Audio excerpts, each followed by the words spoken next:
There we go. Hey guys, Pete Lewis here. This is Claire Church. This is a series we've been doing called Muse Talks, interviewing some musicians, friends of ours, seeing how they're doing during this pandemic time. And, since all our gigs have been canceled, seeing how they're doing physically, mentally, what plans they have ahead. Today we have BK Kahn. He calls himself Braxton in his Braxton. professional life, I believe. Whatever. People call me both. It's all good. I don't know if you remember this, but Claire was your teacher. Did you start on clarinet? So I started on drums when I was around 7 with private lessons. But when time rolled around for elementary school band at Flatirons Elementary, I'd been playing drums for a few years. And I was like, I don't really want to do percussion. I just didn't feel like doing that. So I picked up clarinet for a year. And yeah, Claire was Nice. She was coming in every Friday or something like that and teaching the wind ensemble. Friday or something like that. Yeah, that sounds about right. I still have that clarinet.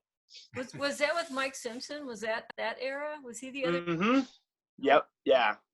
You know what that means? It means you old. Yeah. Exactly. Yep.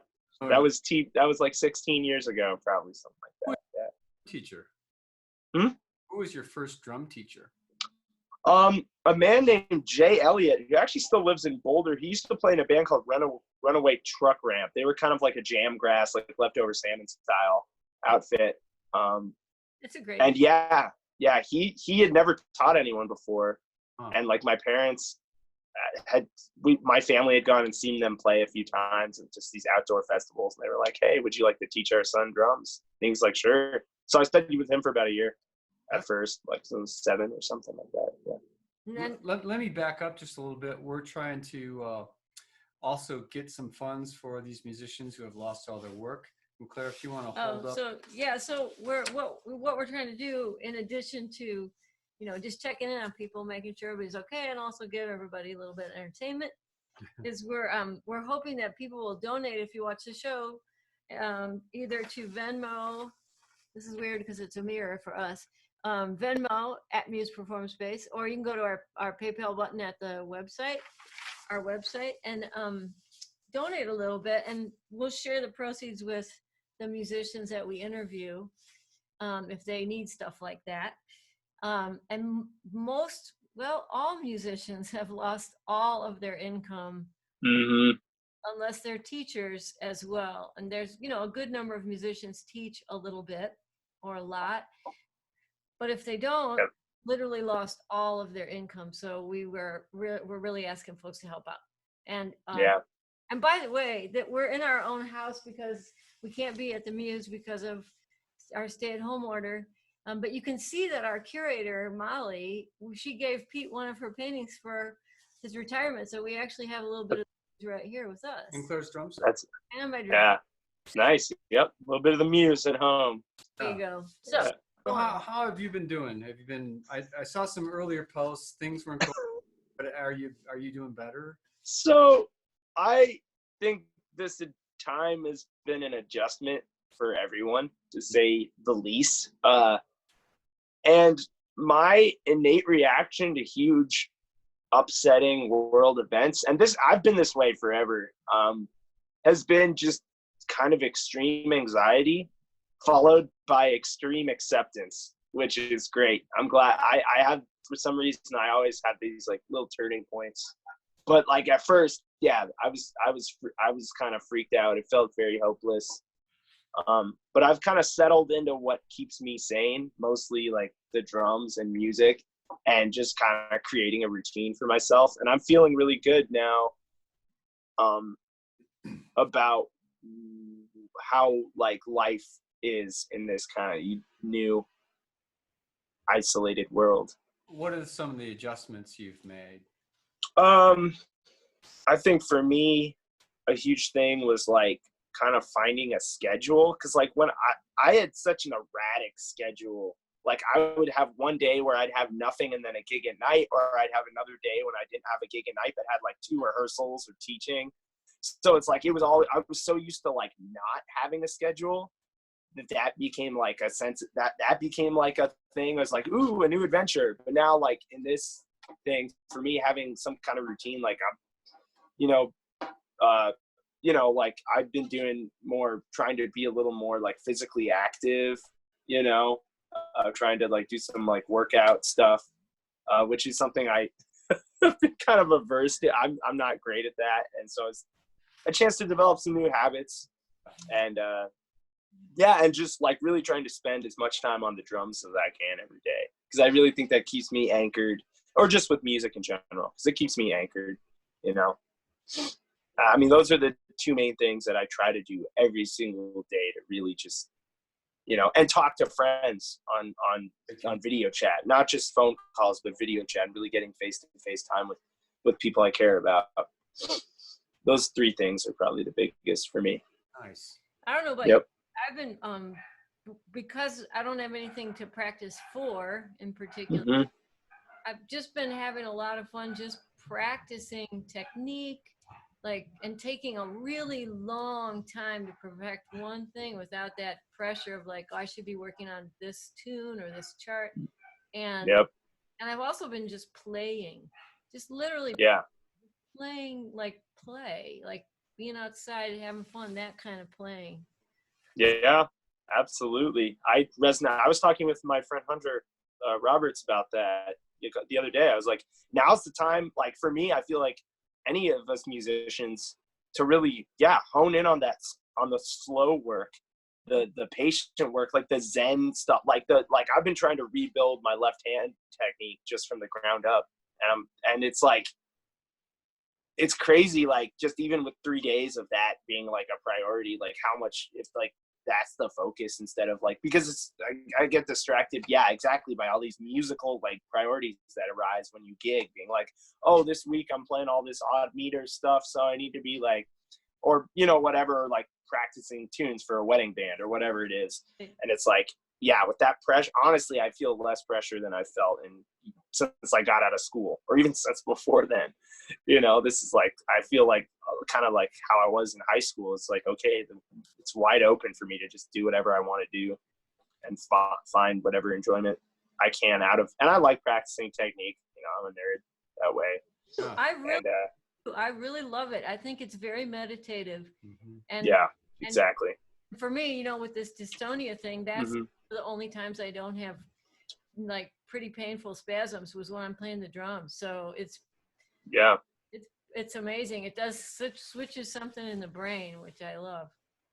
That's awesome. Yeah, it's a beautiful, and especially, I mean, for any of us dealing with the anxiety of this moment, or the anxiety, just the day-to-day uncertainty. It's like there's one, it's just like this thing that you can do. It's like cultivating a sense of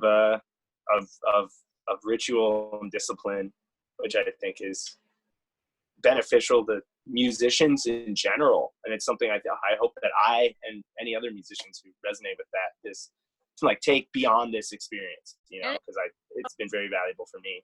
It's also a hopeful activity, like I'm practicing because there's going to be time to play again where we play with other people. And for now, I'm practicing. Exactly. Yeah, there's a light at the end of the tunnel here, and we're all going to be stronger in our own own thing. Maybe how people will approach after this, like, do you feel like people are going to be more engaged in going out to hear live music and going to support each other's gigs and stuff like that? Because usually it's like, if you don't have a gig, you're probably staying at home, but maybe it's now like, oh man, I realize how important it is to go see people play, see my friends play, support them, be with them. Do you feel like shift's going to happen, or? One can only hope, and I mean, I can tell you, I can only really give the perspective as someone who mostly is just performing, and it's that I'm never going to take playing on stage with people for granted again. Like, this is inevitably such a shift away from what I was so used to doing 5 to 10 times a week, that it's like, I can tell you, I'm not going to take that for granted. I hope audiences don't either, because live, that conversation between an audience, even if it's just like in a bar and it's not necessarily like a concert, but there's still that dialogue that's always happening. I don't think people are going to take the social experience and the energetic trading, I don't think anybody's going to take that for granted anymore. The question is, will people be coming out in the same numbers that they were? Because, you know, the economy that's a reality that we're going to have to face coming out of this. I was reading this interview with the guy, I think his name is David Chang. He runs a Momofuku restaurant in New York. And it was a New York Times interview about the restaurant industry. And he said, frankly, without government intervention, he doesn't even think these smaller restaurants outside of these big chains like Chipotle and stuff like that are even going to be able to weather this storm without any kind of like serious government intervention targeted specifically at that industry. And I worry the same could be true with the music industry as well. And we're so tied in with the restaurant industry, so we need to keep our ears privy to that whole conversation, because it's a little scary right now. There's a lot of uncertainty, but and I do want to do some interviews with those guys and see how they're doing and what they're feeling. And can you tell the folks, you know, some different groups you've been playing with? I know you do quite an eclectic in different groups. Recently some of the bands more that have been I've been playing with, at least within the last year. So this band called Many Colors. And it's with a Kerwin Brown is the bass player. I'm sure you know Kerwin. And Brant Williams on guitar and Eric Luba on keyboards. And we kind of do we're very heavily influenced by Robert Glasper and Jay Dilla and that kind of hip hop jazz intersection. And we have a lot of fun with that. We have a couple songs out on Spotify. And that group's really fun. Before this whole crisis hit, that band was playing pretty regularly. We did a Dazzle show a few weeks back. That was really fun. I play a lot in different configurations. You know, Alex Heffron and Hunter Roberts and Anisha Rush and Miles Lujan. The five of us played at the Muse just a few weeks ago. That was really fun. Sorry, I lost you on that last. I couldn't. You said you guys sounded fantastic. Oh, thank you. Appreciate it. Yeah, it's fun. So there's a real kinship and friendship there between all of us. You know, so that's a pretty those are some groups of people that I found myself playing with a lot. And then I was also been working with this violin player named Monique Brooks Roberts. And she does a lot of also kind of R&B inflected stuff. It's not really jazz per se, but there's a lot of that influence there. And her CD release would have been yesterday. And unfortunately she had to cancel that, but check out her record Free. I played on a couple tracks. Okay. So yeah, those are some groups I've been playing with and people I've been playing with regularly. So a nice cross section of stuff. I find it super fun to play with such different genres of music, you know, not just jazz or whatever. So, is there you want to share with the general public advice or thoughts and feelings? I'd say at this point we have to all realize what is in our control and what is out of our control right now, because there's a ton of stuff that is absolutely not in anybody I know knows control right now, you know. Then there's these larger societal shifts that we're making. It's like it impacts all of us, but we can all do what we can to just retain a sense of, like what I was saying earlier, routine, regularness, and normalcy. And I think that intrinsically is comforting to us as human beings. Maybe not everyone, but astonishingly, I'm not sure I would have said that a month ago. Like, yeah, like I need a routine. Like, nah. But I think we do in this time, because there's so much volatility and you know, anxiety and just straight up fear, you know. And I think having things that we can count on in our own lives and just like keep, like, I'd say, I mean, to anybody, like, because this has been helpful for me, is just keeping those social things happening, keep those interactions. I've had multiple hour and a half plus long conversations with people and just talking about life and art and music and like these bigger, broader things for me. I mean, I'm drawn to that anyway. But just like keeping those conversations up, keeping those, you know, if that means like having dinner with people, you know, having dinner with people over to, like my family, we did that. We had my aunt and my cousin and my parents. Like we all had dinner last night, you know, like over Zoom. They were in between El Paso, Arlington, Virginia, and Boulder. So like those kind of things, like taking advantage of this stuff, is cross country socializing that we forget to do a lot, you know. So I don't know, those things have been helpful. We celebrated Claire's birthday yesterday with his Nice, happy birthday. People on there, so yeah. It was yeah. fun.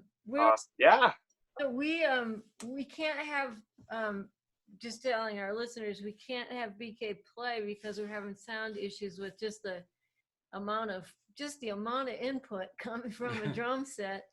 But we're going to have him record something, and it'll be posted with this video, so you can find it. I don't know, probably in the posting. Yeah.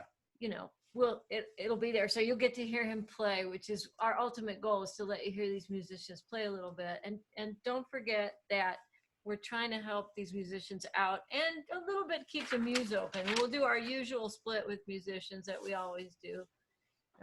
So totally.